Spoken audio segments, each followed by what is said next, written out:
السلام علیکم۔ میرا نام ہے ذیشان عثمانی۔ آج ہم پرسنل ڈیولپمنٹ کے ایک طریقے کے اوپر بات کریں گے۔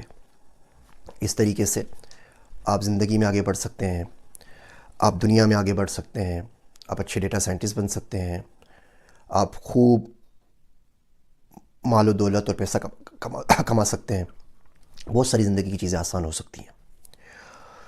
وہ طریقہ یہ ہے کہ اپنی زندگی کے اسکیجول کے اندر دعا کو ایڈ کر لیجئے، مانگنے کو۔ میرے پاس بہت سارے بچے آتے ہیں کیریئر کاؤنسلنگ کے لیے اور مجھے بتاتے ہیں میں یہ مسائل ہیں، یہ مسائل ہیں، یہ مسائل ہیں۔ تو عموماً میں ان سے پہلی بات یہ عرض کرتا ہوں کہ دعا کیا کریں، میں بھی آپ کے لیے دعا کروں گا، آپ بھی دعا کریں۔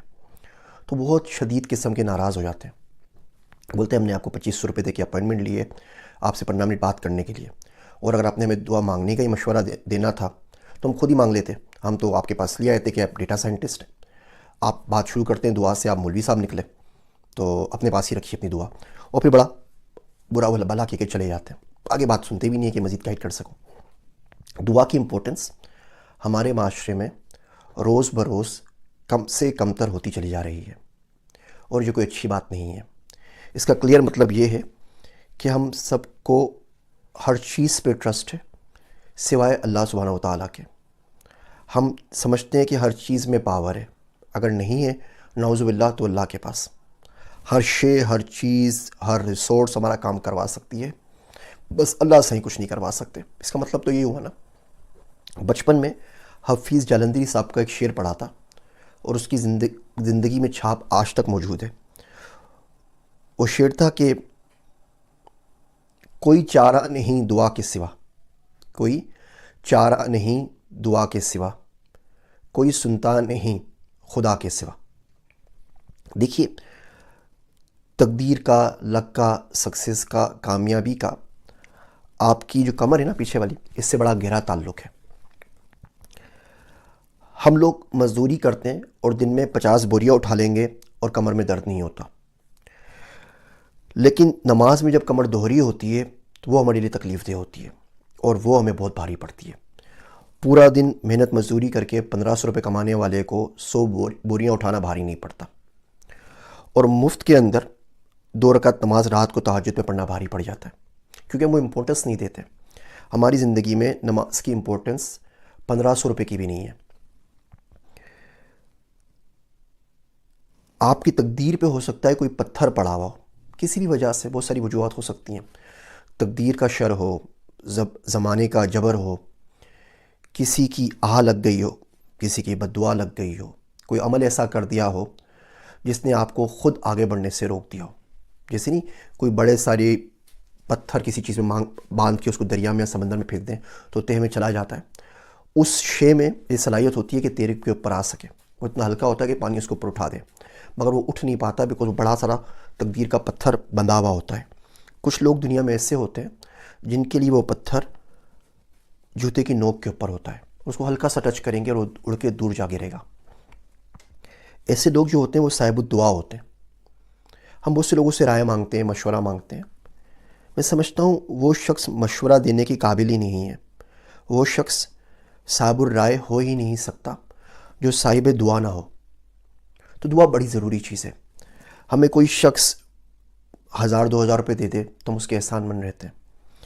ہمیں کوئی شخص ایک بریانی کھلا دے تو ہم اس کے لیے جھوٹی گواہی تک دینے پہ راضی ہو جاتے ہیں۔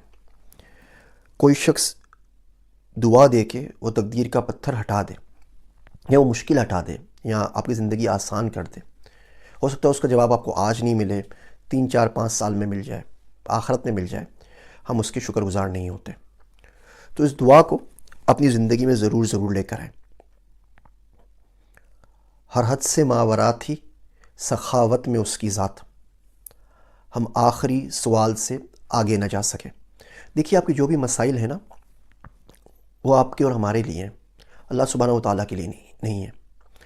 اللہ کہتے ہیں مجھ سے مانگو تو میں دوں گا، اور میں ایسا دینے والا ہوں کہ کوئی مجھ سے مانگے تو میں خوش ہوتا ہوں، اور یہ چیز میرے اختیار میں بھی ہے۔ یعنی اللہ آپ سے خود کہہ رہے ہیں کہ میرے پاس آؤ، اٹھو اور مجھ سے مانگو، اور جو کچھ بھی تم مانگ رہے ہو یہ میرے اختیار میں، میرے اختیار سے باہر نہیں ہے، اور یہ میرے پاس پڑا ہوا ہے۔ اور اگر میں تمہیں دے دوں تو اتنی بھی کمی نہیں ہوگی جتنا سمندر میں سے چڑیا پانی پی لے تو اس کی چونچ میں جو پانی آتا ہے اتنی کمی ہو جاتی ہے، پھر وہ نہ دے، یہ بات تو بڑی خلاف سنت ہے نا، ایسا ہو نہیں سکتا۔ تو مانگے اللہ سے۔ شاعر کہتا ہے کہ تقدیر جسے کہتے ہیں وہ اس کی رضا ہے، وہ چھوٹے بڑے سارے خداؤں کا خدا ہے۔ دیکھیے اس کو تو اسمبلی سے بل پاس نہیں کروانا نا، اس سے تو کسی سینٹ کے پاس نہیں جانا، کسی آرمی چیف کے پاس نہیں جانا، کسی پرائم منسٹر کے پاس نہیں جانا، کسی سٹیزن پورٹل پہ کمپلین لانچ نہیں کروانی، وہ تو چاہے گا اور ہو جائے گا۔ بچے بولتے ہیں کہ جی ہم 10 سال سے پڑھ رہے ہیں اور ہمارا کام نہیں ہو رہا، 20 سال سے پروفیشنل لائف کے اندر ہیں اور ہم لوگ گھر نہیں لے پا رہے، 10 سال سے مجھ سے باہر جانے کی کوشش کر رہے ہیں لیکن باہر نہیں نکل پا رہے۔ تو میں ان سے پوچھتا ہوں اچھا آپ نے دعا مانگی، 10 سال میں آپ روز 8 گھنٹے کام کر رہے تھے تو آپ نے کوئی 80,000 گھنٹے کام کر لیا، تو یہ بتائیے کہ اس میں سے کتنے گھنٹے آپ نے دعا کو دیے؟ 80,000 آورز 10 سال میں نہیں ہوتے، یہ جو ہماری 40 سال کی پروفیشنل لائف ہوتی ہے اس کی زندگی میں ہوتے ہیں۔ ایک ویب سائٹ ہے 80,000 آورز، وہ ضرور دیکھیے گا، اس میں بتایا گیا ہے کہ آپ اپنی زندگی کا جو ورک کا جو ٹائم ہے اس کو پروڈکٹیو کیسے بنا سکتے ہیں۔ تو بہرحال میں پوچھتا ہوں ان سے کہ 80,000 گھنٹوں میں سے آپ نے کتنے گھنٹے دعا کو دیے؟ تو بولتے ہیں وہ تو نہیں یاد۔ بولتا ہوں اچھا کبھی ایسا زندگی میں ہوا ہے کہ اٹھ کے 100 رکعت نفل پڑھی ہوں اور اللہ سے بولا اللہ سبحانہ و تعالیٰ میرا یہ چھوٹا سا مسئلہ حل کر دے؟ کہتے ہیں نہیں۔ اچھا تہجد پڑھی ہو، کیا ایسا ہوا ہے کہ 100 دن تک تہجد پڑھی ہو اور اللہ سے وہ چیز مانگی ہو اور پھر نہ ملی ہو؟ بولتے ہیں سر جی 100 دن ایک دن نہیں پڑھی ہم نے، 2 دن نہیں پڑھی۔ آپ جب تک اپنے آپ کے ساتھ مخلص نہیں ہوں گے، کوئی آپ کے ساتھ مخلص کیوں ہوگا؟ بچہ جب تک روئے نہیں نا تو ماں بھی اس کو دودھ نہیں دیتی، مانگنا پڑتا ہے، اور مانگنے میں آپ کی عاجزی ہے، آپ کی بندگی ہے۔ دیکھیے دینے والے کو فرق نہیں پڑتا، کوئی مانگے تو کیا، نہیں مانگے تو کیا، یہ تو ہم جا کے اپنی عاجزی، اپنی کم علمی، اپنی کم مائگی کا ثبوت دیتے ہیں کہ اللہ تیرے پاس ہے تو دے دے۔ تو پڑھ لیجئے 100 رکعت، 3 گھنٹے لگتے ہیں۔ دیکھیے ہم سنتوں کی بات کرتے ہیں، سنتوں میں امت کی فکر بھی تو تھی، امت کا غم بھی تو تھا۔ اللہ کے نبی صلی اللہ علیہ وسلم کے اوپر تہجد کی نماز فرض تھی، امت پہ تو سنت ہے، نہ پڑھنے پہ مارنی پڑے گی تو ڈانٹ تو ضرور پڑے گی۔ تو اس سنت کا بھی تو ادا کر لیجئے، اس سنت کی بھی ریپیٹیشن کر لیجئے، اس میں بھی حصہ ڈال دیجئے کہ اللہ آج نماز پڑھتا ہوں اس غم کی سنت ادا کرنے کے لیے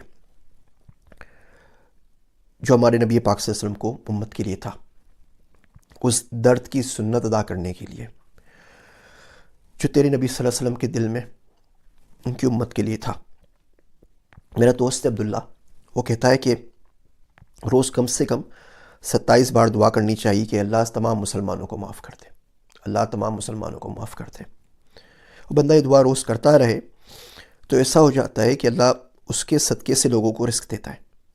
جس ملک میں بہت ساری الٹے سیدھے کام ہو رہے ہوں گے، جس محلے میں بہت سے لوگ بھوکے سو رہے ہوں گے، اس محلے میں کیوں کر دعائیں قبول ہوں گی؟ بہت مسئلہ ہو جاتا ہے۔ تو بہرحال اس تمام تمہید کا مقصد چھوٹی سی بات کرنا تھا کہ دعا کو ہلکا نہ لیجیے، دعا دینے والوں کی قدر کیجیے۔ کب مالک کہاں کس کی کیوں سن لے ہمیں نہیں پتہ، اللہ کا کسی سے لگا نہیں ہے، اس کی ذات بہت وسیع ہے اور بہت عظیم ہے۔ چھوٹی چھوٹی دعائیں بڑے بڑے کام ضرور کروا دیتی ہیں۔ جا نماز اور دعا، اس سے بڑا ہتھیار شاید ہی مومن کے پاس کوئی ہو۔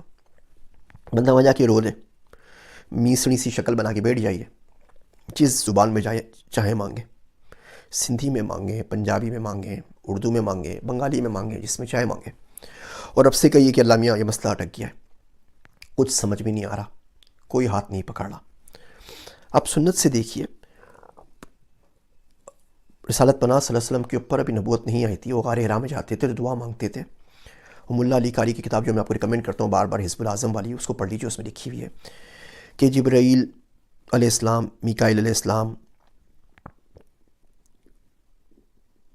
کہ اللہ اسرائیل علیہ اسرافیل علیہ السلام کا نام نہیں لیتے تھے، جبرائیل علیہ السلام، میکائیل علیہ السلام کا نام لیتے تھے.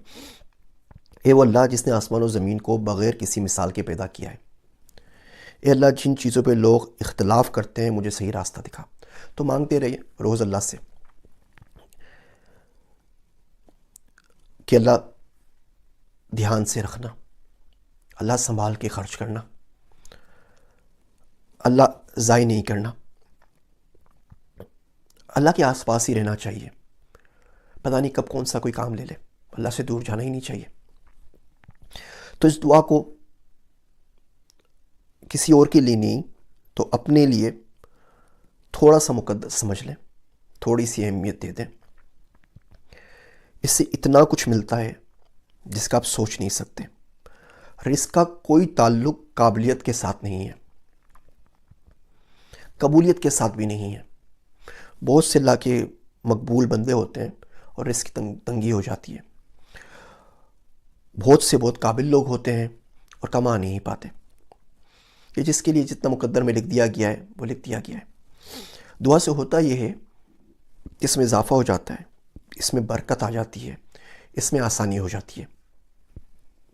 اور کچھ ہو نہ ہو دعا بندے کو اپنے رب سے قریب کر دیتی ہے.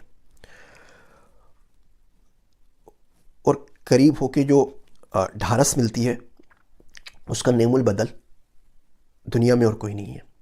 دیکھیے چھوٹا سا بچہ ہو، آپ اس کو تنگ کر دیں، اسے کوئی چیز چاہیے ہو تو دوڑتا ہوا ماں کے پاس چلتا ہے، بولتا ہے مما مجھے یہ کام کرنا ہے، مجھے پارک جانا ہے، مجھے ڈزنی ورلڈ جانا ہے، مجھے کھانا کھانا ہے، مجھے فلاں چیز چاہیے. ماں سے اتنا کہہ دینا کہ ہاں ہاں بیٹا سن لیا ہے، میں کچھ کرتی ہوں، تو بولتا ہے ٹھیک ہے مما، اوکے مما. تو صرف اتنی حضوری جس دن مل گئی نا آپ کو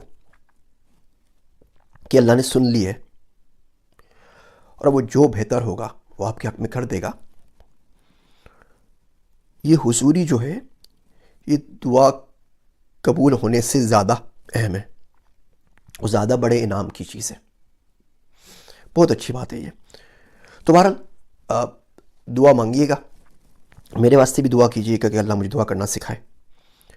شاید آپ میں سے کسی لوگ کی دعا، کسی کی دعا میرے حق میں لگ جائے. اللہ کرے ایسا ہو. مزید کچھ باتیں کریں گے، آج کل کچھ ٹائم ہے تو کوشش کروں گا کچھ ویڈیوز ریکارڈ کرا دوں. میری باتیں سننے کا شکریہ. مجھے اپنی دعا میں یاد رکھیے گا. میں ہوں آپ سب کا ذیشان عثمانی.